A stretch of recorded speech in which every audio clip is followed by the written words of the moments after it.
আসসালামাইকুম, আশা করি সবাই ভালো আছেন। আমি আল্লাহর রহমতে এবং আপনাদের দোয়ায় ভালো আছি। আজকে আমি আপনাদেরকে ভি গলা কিভাবে সেলাই করতে হয় সেটা দেখাবো।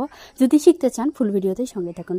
শুরুতে আমি ভি গলাটা কেটে নিয়েছি, যেটা আমি কাটিং অলরেডি আপনাদের কাছে শেয়ার করেছি। তা আমি পট্টিটা কিভাবে লাগাচ্ছি এটা হচ্ছে মূল ফ্যাক্ট, পট্টিটা লাগানোটা। আপনারা মনোযোগ সহকারে দেখেন আমি কিভাবে পট্টিটা লাগাচ্ছি। এভাবে থামতে হবে, কারণ যে জায়গায় বাঁকা আছে ওই জায়গায় থেমে তারপর সেলাই করতে হবে, নয়তো বা সোজা সহজ সেলাই করলে গলাটা গোল হয়ে যাবে, তবে ভি হবে না। আপনারা মনোযোগ সহকারে দেখেন, তাহলে অবশ্যই বুঝতে পারবেন। দেখেন আমি কিভাবে কোন জায়গায় থামতেছি, থামে আবার কিভাবে ঘুরাচ্ছি সেটা আপনারা এখানে দেখবেন। তারপর এভাবে পট্টিটা ঘুরিয়ে আমি সেলাই করে নিচ্ছি। খুবই সহজ, আপনারা মনোযোগ সহকারে দেখলে ইনশাআল্লাহ পাবেন। এবং যারা বুঝতে পারতেছেন না তারা অবশ্যই আমাকে কমেন্ট করে জানাবেন।